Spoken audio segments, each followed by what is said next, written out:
Olá! Passageiro salta de navio para fugir de dívida de cassino e é preso com $15 mil em Porto Rico. Operações do ICE com agentes mascarados provocam reação e ações na justiça. E o USCIS de Trump diz que pode avaliar opiniões anti-americanas em pedidos de green card. Morte de Charlie Kirk reacende debate sobre violência política nos Estados Unidos. Câmara Brasileira do Sudoeste da Flórida comemora primeiro aniversário no Porto de Manatee. Casal é procurado por furto e agressão em Target, no Lee County. Eu sou Elisete Garcilaso, estamos começando mais um ConnectICast.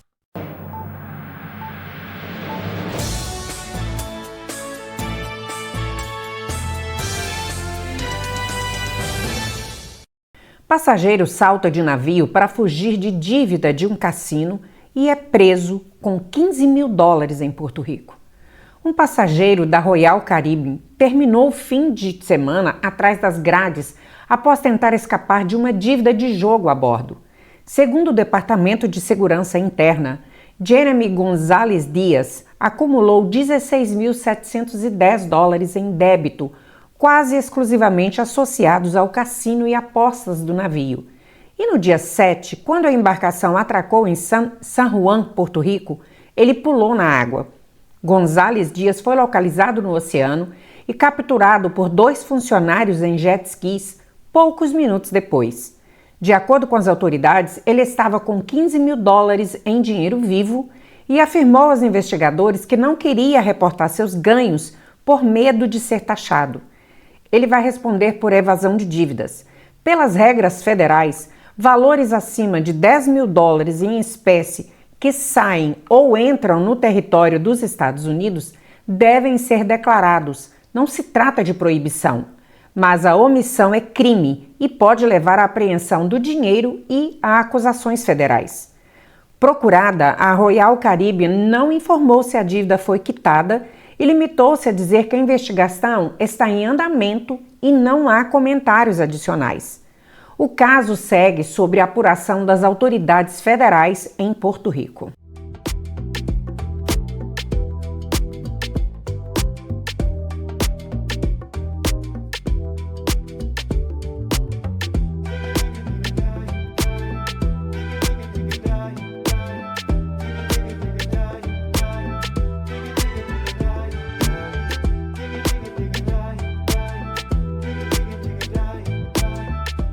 Operações do ICE com agentes mascarados provocam reação e ações na justiça.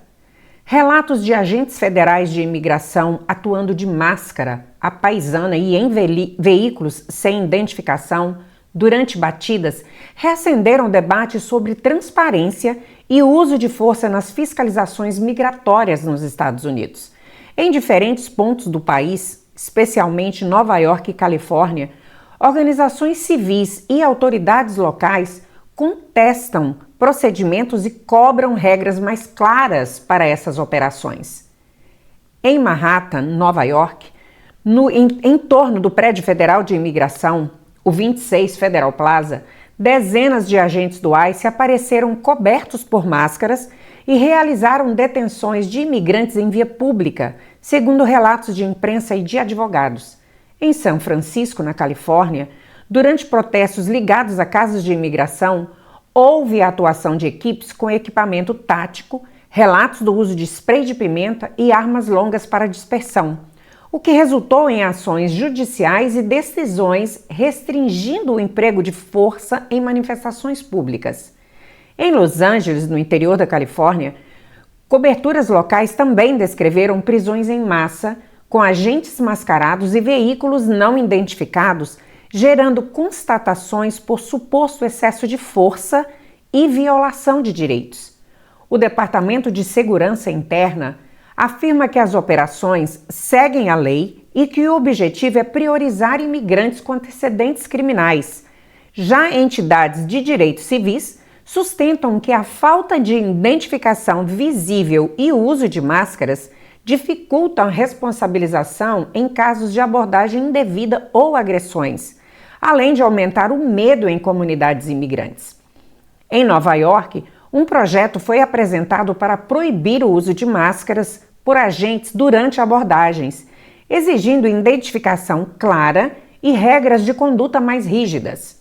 Na Califórnia, decisões judiciais recentes limitaram o uso de força em protestos e reforçaram que órgãos federais e locais precisam respeitar padrões de transparência e o direito de reunião pacífica. Atuar à paisana e em carros descaracterizados é permitido. Não há proibição federal explícita ao uso de face covering por agentes. O embate, porém, gira em torno de quando e como essas táticas podem ser usadas, do dever de identificação funcional e dos limites do uso de força, especialmente em áreas residenciais, locais de trabalho e atos públicos. Para defensores de imigrantes, a combinação de agentes mascarados, veículos sem marca e táticas agressivas pode levar a abusos difíceis de comprovar, além de afastar pessoas de serviços essenciais por medo de batidas. Para o governo federal, a confidencialidade operacional e o efeito surpresa aumentam a eficácia contra alvos considerados de alto risco. Enquanto projetos de lei avançam e ações judiciais correm, cresce a pressão por regras uniformes de identificação, registro das operações e protocolos claros de uso da força, um passo visto como essencial para equilibrar segurança pública e direitos constitucionais.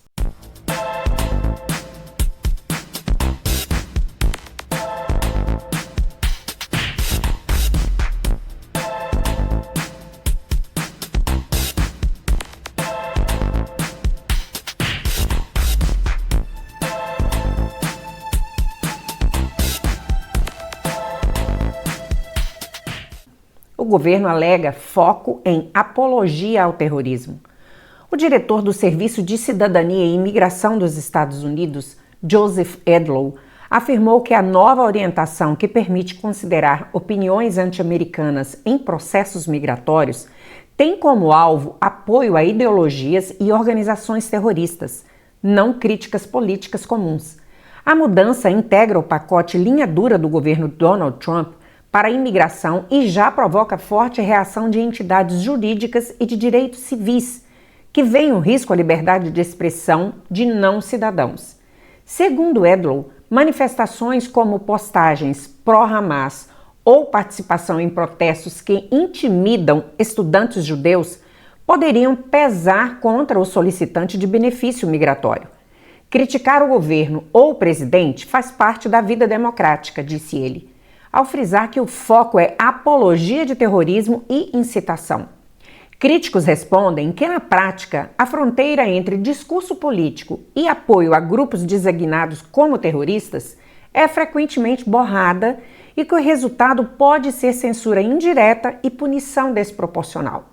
A diretriz ecoa outras medidas recentes, como o endurecimento do teste de bom caráter moral em análises de benefícios, ajustes de status de naturalização e etc. Universidades e advogados relatam cancelamento de vistos de estudantes estrangeiros por envolvimentos em protestos, sobretudo ligados à guerra em Gaza, alimentando temores de um efeito inibidor sobre o ativismo. Juristas lembram que a legislação migratória norte-americana historicamente incluiu filtros ideológicos, anarquistas, comunistas, fascistas, e que boa parte dessas barreiras foi revista em 1990. Ainda assim, opiniões e associações legais podem vir a ser questionadas quando o governo alega interesse convincente de política externa. Diversas regras do novo ciclo migratório seguem judicializadas. Pedidos podem ser analisados sobre a ótica do discurso, postagens, artigos e atos públicos que exaltam grupos terroristas ou incitam violência podem ser usados contra o requerente. Crítica política em geral, inclusive ao presidente, não deveria ser motivo de prejuízo, mas especialistas alertam para uso expansivo das categorias. O escrutínio tende a afetar quem pede green card e benefícios subsequentes, como renovações, naturalização, com reflexo também para residentes permanentes que busquem novos status. Como você pode fazer para se resguardar? Evitar qualquer apologia à violência, terror ou grupos designados como terroristas em postagens e manifestações. Em caso de processo migratório ativo, buscar orientação jurídica antes de participar de protestos sensíveis. Guardar registros de presença em atos pacíficos, notas públicas e desmentidos para contextualizar eventuais alegações. A orientação do USCIS reforça o rumo de segurança nacional acima de garantias civis no campo migratório e deve permanecer no centro de disputa nos tribunais. Enquanto isso, comunidades de imigrantes e universidades cobram critérios claros e proporcionais para que o legítimo exercício do direito à expressão não se converta em obstáculo automático ao sonho da residência permanente.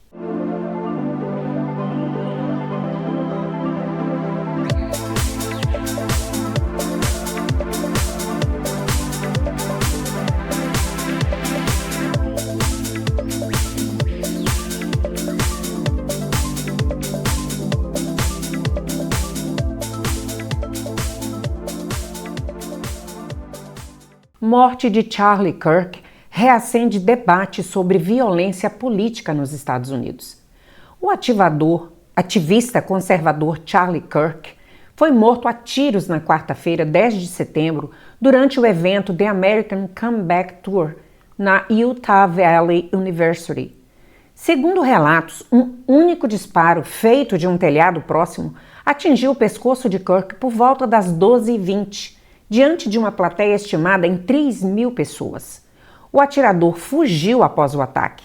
Na manhã desta sexta-feira, o presidente Donald Trump afirmou à Fox and Friends que o principal suspeito está sob custódia no sul de Utah. Autoridades federais e estaduais ainda não confirmaram o nome nem o possível motivo do crime.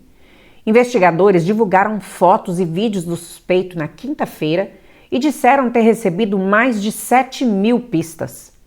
Fundador da Turning Point USA aos 18 anos de idade, Kirk se projetou nacionalmente ao mobilizar jovens em defesa de pautas conservadoras, levando seu ativismo para podcasts e rádio. Próximo a Trump e voz destacada das chamadas guerras culturais, acumulava admiradores e críticos na mesma medida, símbolo da atual polarização. Vídeos do evento mostram o momento do disparo e a queda de Kirk. Minutos antes, ele respondia perguntas da plateia sobre o número de tiroteios em massa no país. Suas últimas palavras registradas foram: contando ou não contando a violência de gangues? Já circulam como síntese de embate político que marcava sua atuação. A ascensão de um ativista jovem nascido em 1993, Charles James Kirk, começou sua jornada política cedo. Em 2012, aos 18 anos de idade, ele cofundou a Turning Point USA, uma organização com o objetivo de promover o conservadorismo entre jovens universitários. Com um estilo agressivo e direto, Kirk não tinha medo de confrontar estudantes em campos universitários de esquerda, o que lhe rendeu tanto seguidores fervorosos quanto críticas ferozes. Sua plataforma se expandiu rapidamente para um podcast e um programa de rádio de grande audiência, onde ele se aprofundava nas guerras culturais.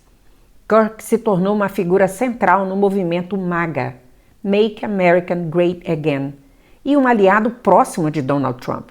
O próprio presidente elogiou o trabalho de Kirk, creditando-o por ajudar a conquistar o apoio de jovens eleitores. A morte provocou reações imediatas de líderes de todo o espectro político, com manifestações de pesar e condenação à violência. Aliados classificaram Kirk como mártir da verdade, enquanto adversários ressaltaram que o episódio expõe os riscos de uma retórica cada vez mais incendiária. O caso reforça o alerta para a escalada de violência política nos Estados Unidos e promete intensificar pressões por segurança em eventos públicos, além de reacender o debate sobre discurso político, armas e proteção a figuras públicas. A investigação segue em andamento.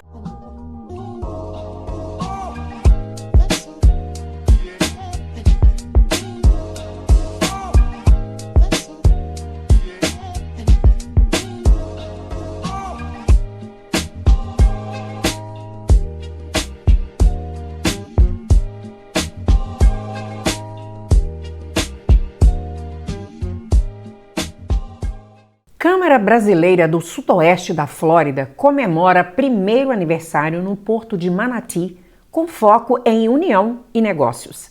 A Brazilian Southwest Florida Chamber of Commerce celebrou nesta quarta-feira, dia 11, seu primeiro ano de atuação em uma cerimônia que reuniu autoridades, lideranças empresariais e membros da comunidade no Porto de Manatee. O evento marcou a consolidação da entidade como ponto de encontro e articulação do empreendedorismo brasileiro na região. A solenidade foi aberta pelo pastor Paulo Almeida, que convidou o público a observar um minuto de silêncio em memória das vítimas dos ataques de 11 de setembro e realçou a importância da união dos empresários brasileiros nos Estados Unidos. Estiveram presentes o embaixador do Brasil, André Carneiro, o presidente do BSWFCC, Carlo Barbieri, e o vice-presidente Bruno Rogers. Em breves discursos, eles agradeceram a presença e o apoio da comunidade, destacando o papel da Câmara na criação de pontes entre empresas brasileiras e o mercado local. Em homenagem aos dois países, foram executados os hinos nacional brasileiro e norte-americano. Durante o evento, foi anunciada a nomeação de Ricardo Padovan como vice-presidente da BSWFCC na unidade de Fort Myers, reforçando a presença institucional da Câmara e a capilaridade de suas ações no sudoeste da Flórida. A cerimônia contou com grande participação de empresários de diferentes segmentos, reforçando o caráter plural do ecossistema de negócios do sudoeste da Flórida.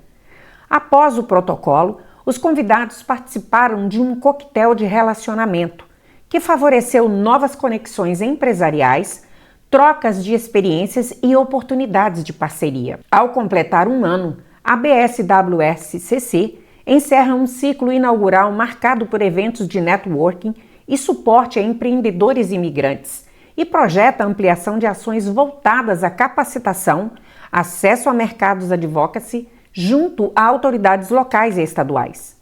Com casa cheia e clima de colaboração, o aniversário da Câmara reafirmou a disposição do empresariado brasileiro em construir pontes, gerar empregos e contribuir para a economia da Flórida, sem perder de vista a memória e os valores que aproximam as duas nações.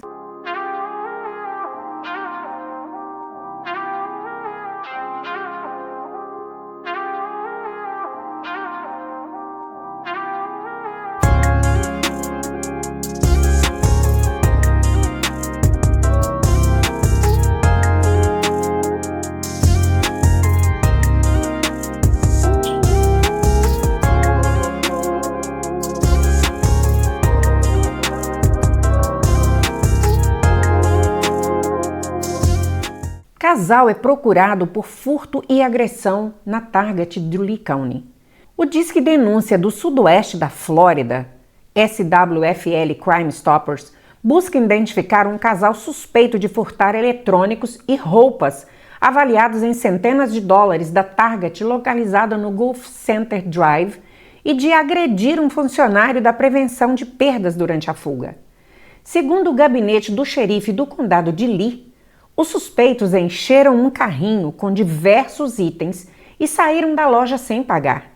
Ao serem abordados por um colaborador da equipe de prevenção de perdas, um dos envolvidos partiu para agressão e ambos deixaram o local. A data do crime não foi informada.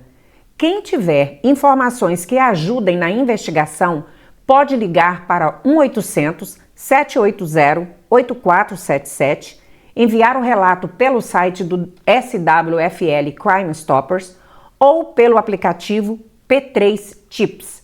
As denúncias são anônimas e podem render recompensa em dinheiro.